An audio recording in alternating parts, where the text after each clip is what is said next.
बिस्मिल्लाह, अल्हम्दुलिल्लाह, वस्सलातु वस्सलामु अला रसूलिल्लाह व बाद। मेरे भाइयों बहनों, उम्मीद है आप सब खैरियत से होंगे। आज का जो मौजू है वो थोड़ा हसास और सोसाइटल लेवल पे कुछ नज़रअंदाज किया गया है, जहाँ पे अगर हम देखें अभी कोरोना वायरस की वबा से बचने के लिए पूरी दुनिया अपने रिसोर्सेज खर्च कर रही है। अगर कोई तबाही या अगर कोई नेचुरल कैलेमिटी आए तो हम देखते हैं कि कितने लोग जमा होकर अपनी जानें बचाने के लिए लग जाते हैं। और वहीं पे हम ये भी देख रहे हैं कि नौजवान अपनी जानें गंवाने में हिचकिचाते नहीं। जी हाँ, जो आज का मौजू है वो है सुसाइड। तो अगर हम कश्मीर के लेवल पे देखें, सीरियसनेस जो इस टॉपिक की है वो किसी हद तक नहीं पाई जा रही। इकोनॉमिक कंडीशंस ले लें कश्मीर की, job losses, business loss, education sector इतना ज़्यादा खस्ता है। एक साल से जो लॉकडाउन चला आ रहा है, उसके बाद कोरोना वायरस भी जो जिस हिसाब से लॉकडाउन था उससे भी इकोनॉमिक कंडीशंस, जॉब लॉसेस बहुत ज़्यादा इंक्रीज़ हो गई, स्पाइक हो गया। और इन वजूहात से जो मेंटल हेल्थ इश्यूज़ अगर हम देखें बहुत ज़्यादा बढ़ गए हैं। इससे पहले भी because of conflict zone mental health issues बहुत ज़्यादा पाए जा रहे थे। अब इन कंडीशंस में जो ये एक साल था, depression, bipolar disorders, mood disorders बहुत ज़्यादा बढ़ गए हैं, जिसकी वजह से एक तो इकोनॉमिक कंडीशंस भी हमारी डिटेरिएट है और उसके बाद जो ह्यूमन रिसोर्स है, जो मोटिवेशन है, जो एक कौम में अज़्म होता है, वो भी किसी हद तक हम गिरता देख रहे हैं।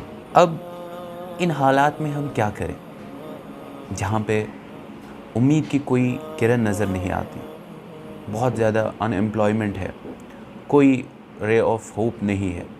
तो इन हालात में एक बंदा सहारा लेता है सुसाइड का। अब खुद समझिए कि मौत की जो पेन है उससे ज़्यादा क्या पेन हो सकती है कि बंदा उसको बर्दाश्त कर लेगा लेकिन ज़िंदा रहने का नहीं सोचेगा। इस्लामिक पर्सपेक्टिव से अगर देखें, अल्लाह ने हमें हर किसी हाल में शुक्र करने का हुक्म दिया है। हर किसी हाल में हम यही समझते हैं कि जो भी हम पे गुज़रती है वो अल्लाह के इज़्न से है, और जिस हाल में भी हम हैं उसमें हम अल्लाह का शुक्र अदा करते हैं, और जो मुसीबतें हम पे आयद होती है उस पे सब्र करने का हुक्म है। लेकिन जब इंसान इन तालीमात से दूर हो गया और अलग अलग तरह की नफसानी परेशानियां इसमें दाखिल हो गई, तब इंसान इन चीज़ों का सहारा लेता है। दूसरी बात रही हमारे मेंटल हेल्थ की, जहाँ हम अपनी फ़िज़िकल हेल्थ की बहुत ज़्यादा परवाह करते हैं। आए दिन हम देखते रहते हैं और इस चीज़ का मुहासबा करते रहते हैं कि हमारी फ़िज़िकल हेल्थ कैसी है, किस लेवल पे है। लेकिन वही मेंटल हेल्थ पे हम इतने ज़्यादा इग्नोरेंट हैं कि साल साल गुज़र जाते हैं, हम ये भी नहीं सोचते कि हमारी थॉट्स कैसे हैं, हमारे थॉट प्रोसेस कैसे हैं। हमारे थॉट्स नेगेटिव है या किस हद तक नेगेटिव है, किस हद तक पॉजिटिव है। क्या हम मोटिवेटेड है काम करने के लिए, क्या हम मोटिवेटेड है आगे बढ़ने के लिए, क्या हम मोटिवेटेड है अपने कौम को आगे चलाने के लिए, क्या हमारे पास कोई फ्यूचर गोल्स हैं, क्या हमारे पास फ्यूचर स्कोप है, क्या हम अपने लिए प्लानिंग कर पा रहे हैं। ये चीज़ें समझने की है और मुहासबे की है। अब अगर हम देखें रिस्क फैक्टर्स, कौन कौन से रिस्क फैक्टर्स हैं जो वल्नरेबल बना देते हैं एक बंदे को टुवर्ड्स सुसाइडल टेंडेंसीज इंक्रीज़ कर देते हैं। पहली चीज़, मेजर साइकियाट्रिक इलनेस। अगर एक बंदे में कोई भी मेजर साइकियाट्रिक इलनेस है, mainly mood disorders, for example depression, bipolar disorder, ये चीज़ें पाई जाती हैं तो बहुत ज़्यादा टेंडेंसीज़ है टुवर्ड्स सुसाइड।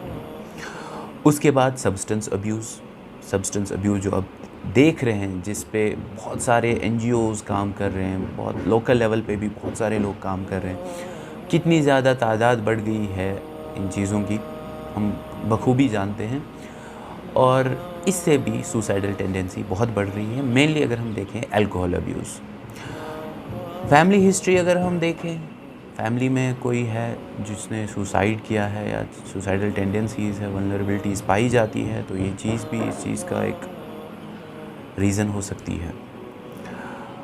और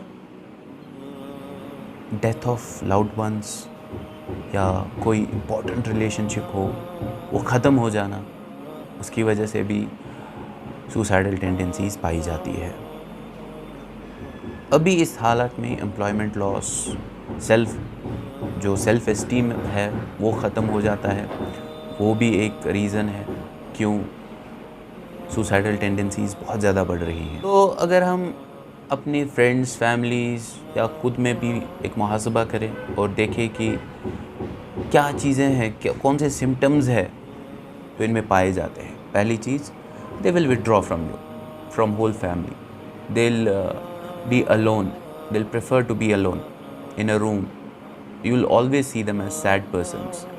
बहुत ज़्यादा गमगीन रहते हैं, अलोन रहते हैं, पसंद नहीं करते ज़्यादा लोगों के साथ मिलजुलना। इनके डिस्कशंस अगर आप देखें, इनके साथ बात करें, इनकी राइटिंग्स देखें, तो उनमें मौत का अक्सर ज़िक्र रहता है। अब अगर एज्ड लोग हैं तो आप देखेंगे कि वो विल्स बनाएंगे, अपने घर के जो काम काज है उनको ऑर्डरली रखेंगे। बहुत ज़्यादा सैडनेस, होपलेसनेस और सेल्फ़ एस्टीम का बहुत कम होना ये पाया जाता है इनमें। कोई इंटरेस्ट नहीं रहता इन्हें काम में, जो इससे पहले वो काम करते हैं उसमें बिल्कुल भी दिलचस्पी नहीं दिखाते, अलग थलग रहते हैं। एनर्जी बहुत कम रहती है, स्लीप डिप्राइवेशन या स्लीप बहुत ज़्यादा सोना या सोना ही नहीं, स्लीप साइकिल इनका चेंज हो जाता है। एपेटाइट, भूख लगना या कम भूख लगना, वेट गेन होता है, कम होता है, ऐसे कर तो they will be having totally change in their lifestyle. तो हमारा यहाँ पे क्या रोल बनता है, first of all we need to acknowledge that जो भी इनके एहसासात है, इमोशंस है, फीलिंग्स है, वो जायज़ है। और कोई ऐसी एनवायरमेंटल कंडीशंस है, कोई ऐसी सिचुएशन है जिसकी वजह से ये मजबूर हो रहे हैं इन चीज़ों में, और ये चीज़ें उभर रही है इनके अंदर। सबसे पहले जो स्टिग्मा इससे रिलेटेड है उसको हमें दूर भगाना है। Mental health is same as physical health, deteriorate भी हो सकती है, अच्छी भी हो सकती है। जितना इस पे काम करेंगे उतना अच्छा होगा, जितना हम इसको नज़रअंदाज करेंगे उतना डिटीरिएट होगा। तो इस चीज़ पे भी आप काम करते रहें। अगर आपको लगे कि आपकी मेंटल हेल्थ उतनी अच्छी नहीं है, then you need to take precautions and you need to take medical advice. हम बात करें फैक्ट्स की, third leading cause of death in 15 to 19 year olds all over world, it's suicide. एक साल में 8 लाख लोग इस चीज़ का शिकार होते हैं। Mainly 79% of cases are found in low and middle class countries. तो यहाँ पे हमें पता चलता है कि it is something related to economic conditions, it is something related to our kind of scenario. So please take care of yourself and your loved ones and stay connected. Assalamu alaikum wa rahmatullahi wa barakatuh.